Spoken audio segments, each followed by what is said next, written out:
Goeiedag aan al die Brahman-teelers in Suid-Afrika, dames en here.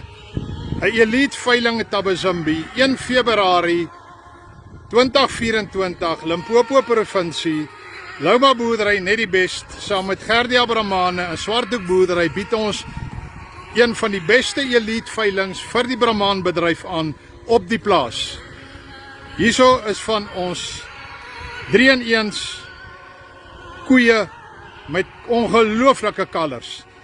Teelings van 44 jaar terug se genetika, diep neergelegde teeling. Dames en here, meneer mevrou Brahman boer, u moet hierdie dag nie mis nie. Kom geniet die aand voor die tyd, 'n braai en 'n lekker kuier saam met ons op die plaas by die krale. Hier stop diere, hier diere met ongelooflike temperament.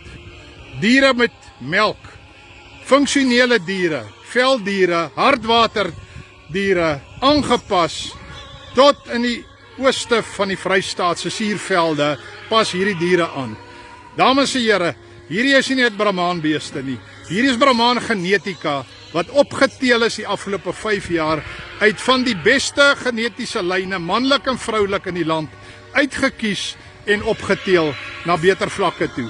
U gaan nie beter teel nie, u gaan meer teel met hierdie kudde. U gaan koop en meer teel. Moenie hierdie genetika mis, meneer mevrou Brahman boer. Hier's topkwaliteit, jong koeie met kalvers. Sommige is 3-in-1 getoets. Ons sien uit om u te ontvang. Beste boere groete en baie voorspoed na 'n groeiende Brahman bedryf vir die volgende jaar. Die beste tyd wat jy in die bedryf kan inklim. Baie dankie. Ons sien uit na u teenwoordigheid. Namens die Louma boerdery net die best span. Groet ons u.